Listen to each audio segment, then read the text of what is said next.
जनार्दन रेड्डी पर है। प्रधानमंत्री जी, फिर रुक जाऊं?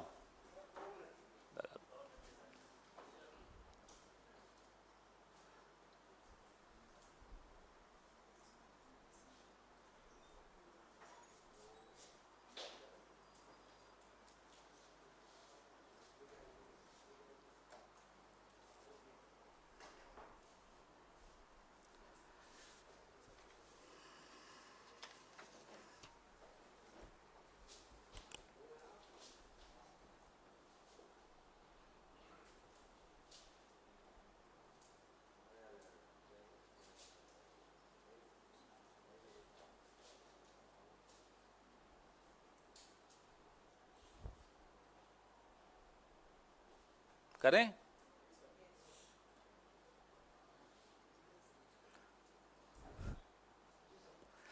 प्रधानमंत्री जी अक्सर कहते हैं कि मित्रों, मैं जनता जनार्दन के लिए अपने आप को खपा रहा हूं। जनता के लिए खपते हुए तो नहीं दिखते, जनार्दन के लिए खपते हुए जरूर दिख रहे हैं। उस व्यक्ति का नाम है जनार्दन रेड्डी।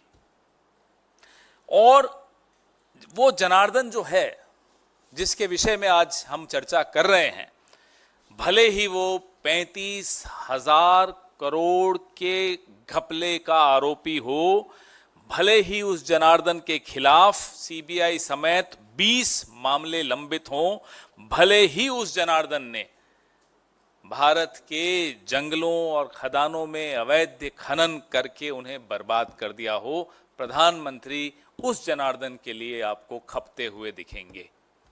उसका नाम है जनार्दन रेड्डी।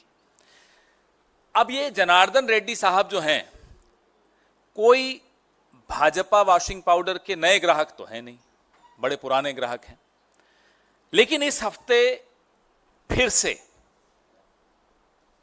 उन्होंने इस वॉशिंग पाउडर की सब्सक्रिप्शन को रिन्यू किया ताकि वो सारे दाग धो सके।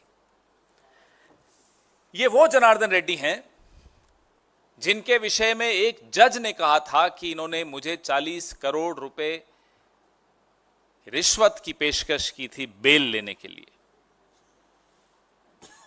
ये वो जनार्दन रेड्डी हैं जिनको न्यायालय ने बेल्लारी से तड़ी पार किया हुआ है।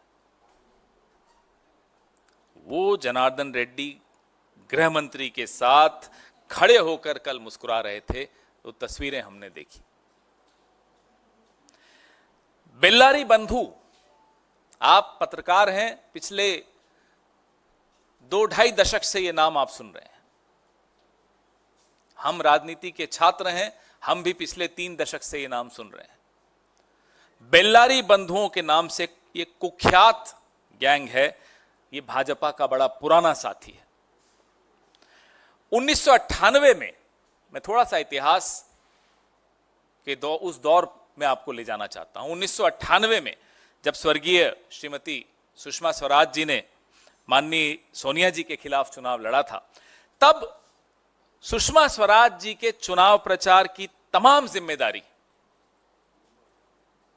इन बेल्लारी बंधुओं के ने संभाल ली थी। और 98 के उस चुनाव के बाद भाजपा ने इन्हें संभाल लिया। यह इनका रिश्ता है भाजपा से, बेल्लारी बंधुओं का। जो पूर्व मुख्यमंत्री येदियुरप्पा जी और इनकी जुगलबंदी बड़ी मशहूर है। बेल्लारी बंधुओं की येदियुरप्पा जी के साथ एक जुगलबंदी है, आपने सुनी होगी कई बार। इस जुगलबंदी के चलते आयरन ओर की अवैध खनन और निर्यात की एक ऐसी लूट मची कि पूरे भारत में येद्दी और रेड्डी नाम का एक ये जोड़ी थी जो बड़ी प्रख्यात हुई, बड़ी मशहूर हुई। येद्दी रेड्डी गैंग, ऐसी बातें होती थी। इसमें येदियुरप्पा जी को जेल भी जाना पड़ा। लीपापोती के लिए भाजपा ने उनका इस्तीफा भी लिया। आप सब इस इतिहास से वाकिफ हैं, आपने इन सब पे रिपोर्टिंग की हुई है। और 2011 और 17 के बीच इनकी कई बार गिरफ्तारी भी हुई। अब जब ये वापस से भाजपा में शामिल हो गए हैं, तो सीबीआई अब इनको ऐसी क्लीन चिट देगी कि उजाला की सफेदी भी इनके सामने फीकी पड़ जाएगी। ये इतना चमकेंगे, अब देखना आप। एक के बाद एक देश भर में 35,000, 70,000, 80,000 करोड़ के घोटालेबाज या कथित आरोपी, जो भी आप कहना चाहें, मोदी जी और भाजपा का वो दामन थाम लेते हैं और साफ हो जाते हैं। ये फिर हो रहा है, इतिहास फिर दोहरा रहा है, हर हफ्ते दोहराता है, हर महीने दोहराता है इतिहास ये वाला। जब इस व्यक्ति ने, जो 35,000 करोड़ का घोटालेबाज है जनार्दन रेड्डी, भाजपा में शामिल होते ही कहा कि मैं अपनी जड़ों की ओर लौट आया हूं। अब आप खुद समझ लीजिए कि इस देश में भ्रष्टाचार की जड़ कहां है और कौन है। हम नहीं बोल रहे, ये घोटालेबाज बोल रहा है कि साहब मैं अपनी जड़ों में लौट कर आ गया हूं। इतिहास तो मैंने आपको बताया ही, लेकिन कारण भी समझ लेते हैं कि ये क्या मजबूरी रही है कि ऐसे व्यक्ति को, जो कि कुख्यात है, उसको क्यों शामिल करवाया गया। आपने देखा कि माननीय सर्वोच्च न्यायालय ने इलेक्टोरल बॉन्ड के चंदे पर बैन लगाया, उसको गैर संवैधानिक करार किया, उसको गैर कानूनी करार कर दिया। तो अब यह है भाजपा का plan B. This is the plan B of BJP after the electoral bonds were declared unconstitutional by the Honorable Supreme Court. What is the plan B?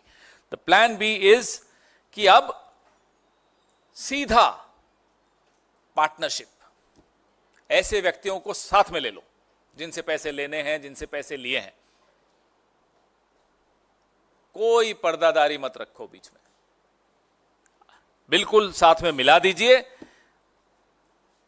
खाएंगे, खिलाएंगे और उसके बाद पाचन शक्ति इतनी मजबूत कि वो बंगाल हो, कर्नाटक हो, कहीं के भी घोटालेबाज हो, सब कुछ पचा लिया जाएगा, उन सबको बचा लिया जाएगा। ये कारण है कि ये इस तरह के लोगों को अपने साथ जोड़ रहे हैं। हमारे कुछ सवाल भी हम पूछना चाहेंगे कि तमाम साक्ष्य हैं, लोकायुक्त की रिपोर्ट है, मोदी सरकार के सामने सब कुछ है, फिर भी इस तरह के व्यक्ति के तमाम सीबीआई के केस क्यों बंद किए जाते हैं, क्यों उसको अपने साथ जोड़ लिया जाता है, क्यों मोदी जी और भाजपा जनार्दन रेड्डी को बचाना चाहती है। नंबर 2, क्या यह सच नहीं है कि इनके खिलाफ 20 मामले लंबित हैं और जैसा कि मैंने कहा, एक जज को 40 करोड़ देने की पेशकश की, फिर भी उनके लिए लाल कालीन क्यों बिछाया जा रहा है भाजपा में शामिल होने के लिए। विपक्ष के नेताओं के लिए तो ईडी, सीबीआई सब, और जिस पर ईडी सीबीआई है, मामले हैं, फाइलें खुली हुई हैं, केस चल रहे हैं, उनके लिए लाल कालीन क्यों।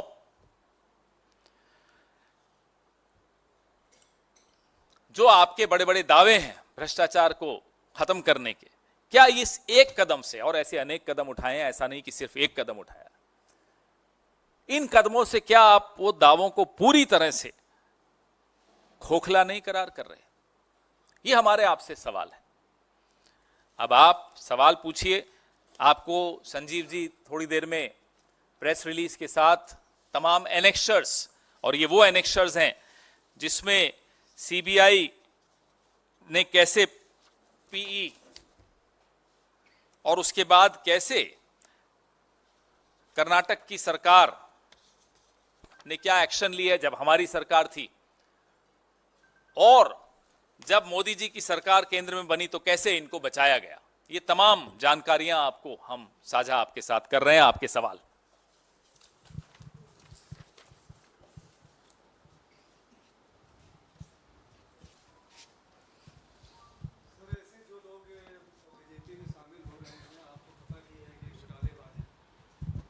सर, मैं आकाश श्रीवास्तव हूँ, थर्ड आई वर्ड न्यूज से।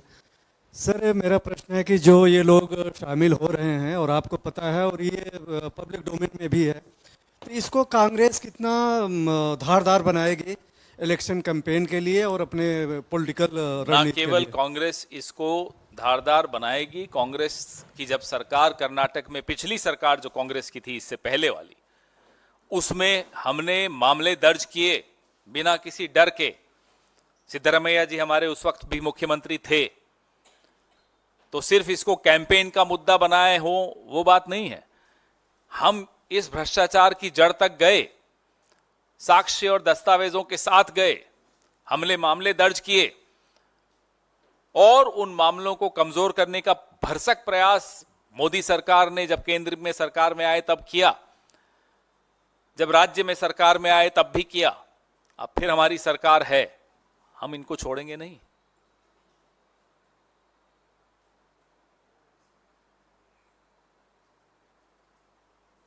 बस एक ही सवाल रेड्डी साहब पर।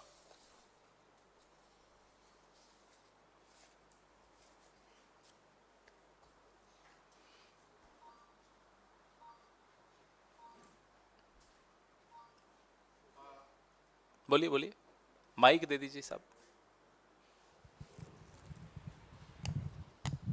हाँ नमस्कार, मैं संदीप हूँ वर्तमान न्यूज़पेपर से।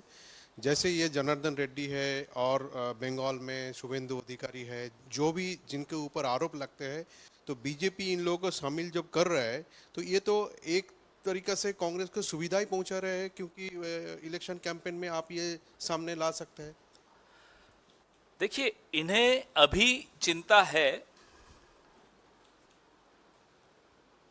कि इस आने वाले चुनाव में एक तो इलेक्टोरल बॉन्ड्स पे पाबंदी लग गई, एक चिंता उनकी ये है। दूसरा, ये जो साहब हैं जनार्दन रेड्डी साहब, इनके पास भाजपा के कई नेताओं की क्या क्या जानकारियां हैं, ये भी एक चिंता इनको है। कोई मजाक की बात नहीं है कि पिछले विधानसभा चुनाव में इनकी, तब ये एक छोटा सा दल चलाते थे जनार्दन रेड्डी जी, जिस दल का कल विलय किया भाजपा में, 8 सीटें उनको दे दी थी। कुछ दबाव है, कुछ कारण हैं, तो उन दबावों के चलते, उन कारणों के चलते, बिना किसी लोक लाज के भय के ये उनसे अपना विलय कर रहे हैं, उनको अपने परिवार का हिस्सा बना रहे हैं। वो मोदी का परिवार आजकल ट्रेंड चल रहा है ना, ये मोदी का परिवार आपको दिखा रहे हैं हम आपको।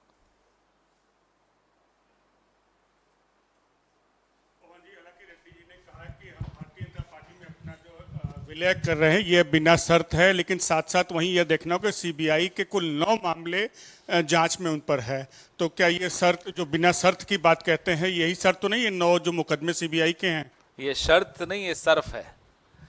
सब कुछ साफ हो जाएगा, देखते जाइए आप। लेकिन हाँ, अब समय कम बचा है। अब इन 2-2.5 महीनों में तो सीबीआई क्या कर लेगी, नई सरकार जब आएगी देखिए, फिर हम थोड़ा ही छोड़ेंगे।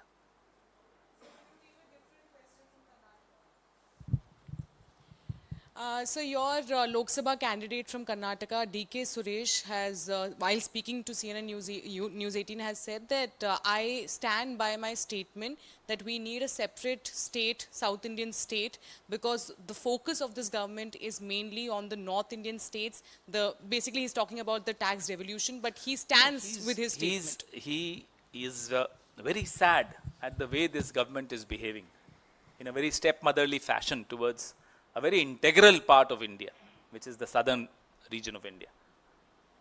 However, his expression we do not agree with, but his sentiment, I understand, it comes from a deeply felt pain for the southern region. This government should ensure that no one in India feels alienated like this. Sir, Pawan ji, Amit Shah ji ने एक बयान दिया है कश्मीर को लेकर। उन्होंने कहा है कि हमारी सरकार दोबारा बनेगी तो हम आसपा हटाने पर विचार करेंगे, फौज को वहां से निकालने पर विचार करेंगे, और जो कानून व्यवस्था है वो जम्मू कश्मीर पुलिस के हवाले कर देंगे। उनसे पूछिए कि जम्मू कश्मीर में चुनाव क्यों नहीं करा पा रहे। एक सवाल पूछ लेंगे ना, तमाम जवाब मिल जाएंगे आपको। अब तक क्यों नहीं हो रहे, कारण क्या है, वो तो कोर्ट का आदेश, उसको छोड़िए। आप क्या कर रहे हैं? पूरी एक फलती फूलती डेमोक्रेसी को उस राज्य में खत्म किया, राज्य का दर्जा छीना, यूनियन टेरिटरी का दर्जा दे दिया। लद्दाख में आज सोनम वांगचुक का अनशन खत्म हो रहा है। 21 दिन का उस भारी बर्फबारी में, ठंड में उन्होंने सड़क पर बिताए 21 दिन 21 रातें। जवाब देना।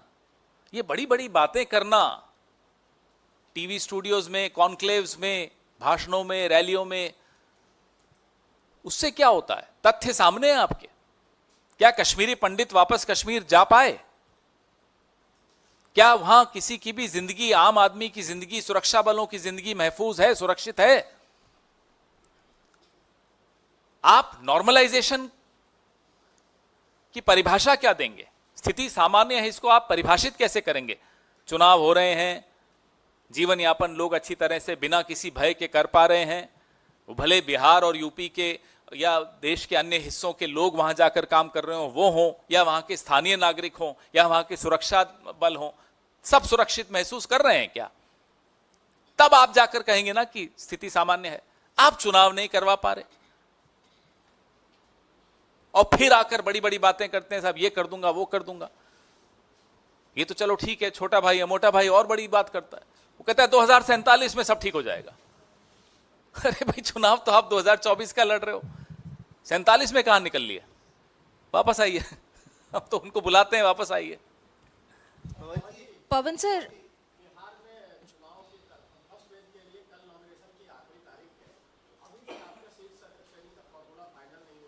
सब हो रहा है, सब हो रहा है, सारी सब नहीं, कोई सरेंडर न। देखिए, आपस में जब दोस्ती होती है, भाईचारा होता है, तो ना कोई सरेंडर और इस तरह की शब्द आते नहीं है बीच में।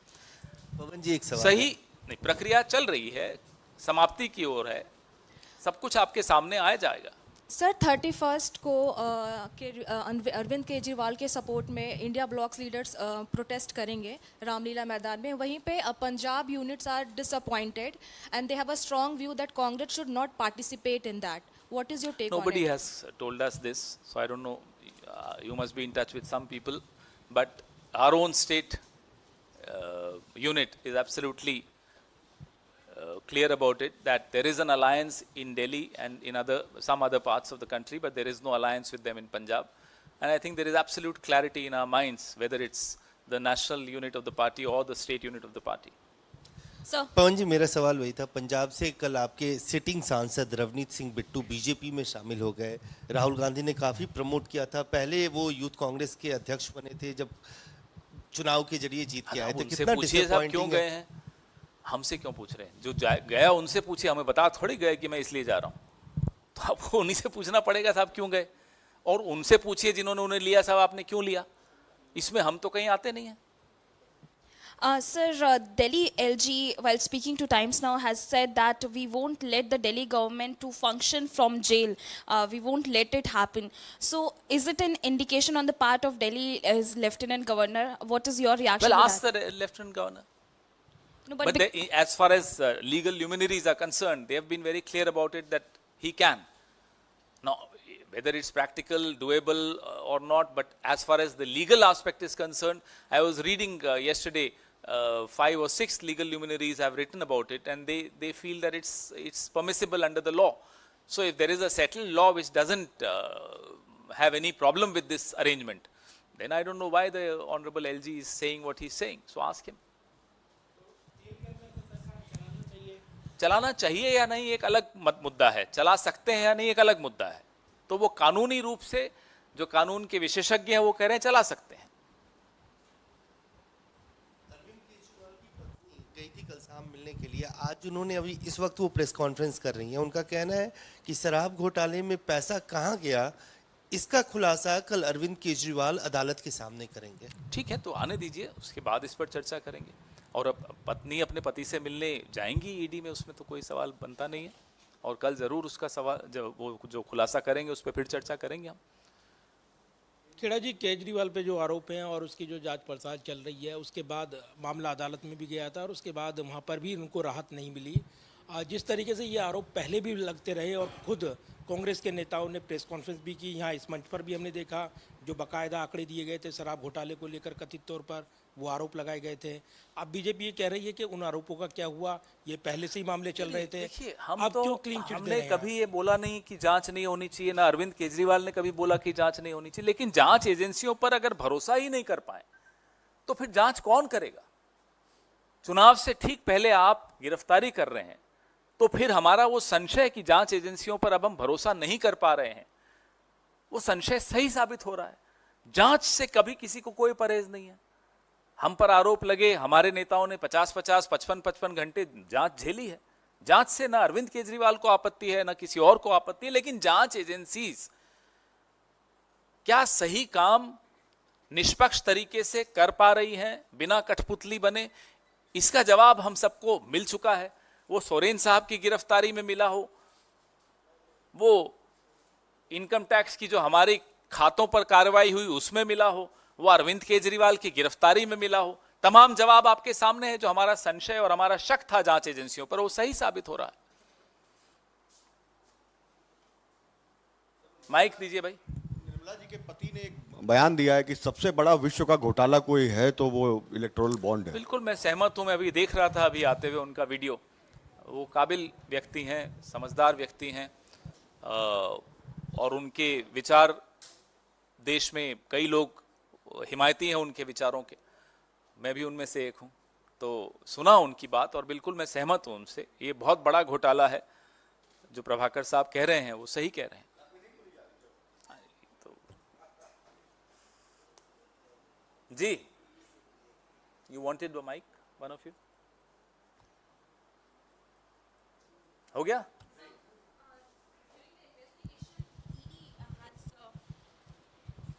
ED has informed that 2 phones have been found from Arvind Kejriwal's residence, but he is not ready to share the password, and because it is very much important to investigate into this entire matter, but he is not cooperating in that manner. So what's your reaction to that? As I said, why would anyone trust these agencies with your phones or with anyone? These agencies unfortunately have lost their credibility and their trust and the confidence people had in these agencies. So I don't blame anyone if people don't want to part with their passwords, and under the law he is absolutely in his rights.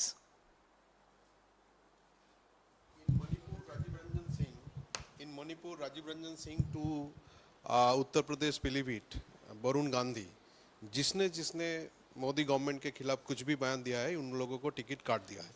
इसका ऊपर आपका reaction? और second है, ममता बनर्जी के खिलाफ बंगाल का BJP candidate and farmer BJP state president Dilip Ghosh ने कुछ बहुत उल्टा ही बयान भद्दी दिया। टिप्पणी की।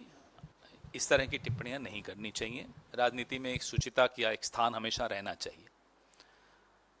जिसने भी प्रधानमंत्री जी का विरोध किया हो, वो अगर किसी और दल का है तो उसके खिलाफ तमाम केसेस खोल दिए जाते हैं, षड्यंत्र रचे जाते हैं, हवाई जहाज़ों से उतार दिया जाता है, 50-50 घंटे ईडी के सामने बैठा दिया जाता है, लोकसभा की सदस्यता रद्द कर दी जाती है, बंगला छीन लिया जाता है और अनर्गल आरोप लगाए जाते हैं। और अगर वो उनकी पार्टी के भीतर हो तो उसकी टिकट काट दी जाती है, उसको पद से बाहर कर दिया जाता है। ऐसे अनेक उदाहरण आपको मिलेंगे। कहीं कहीं लोकतंत्र में विश्वास मोदी जी का शायद कभी इतना भी विश्वास नहीं रहा।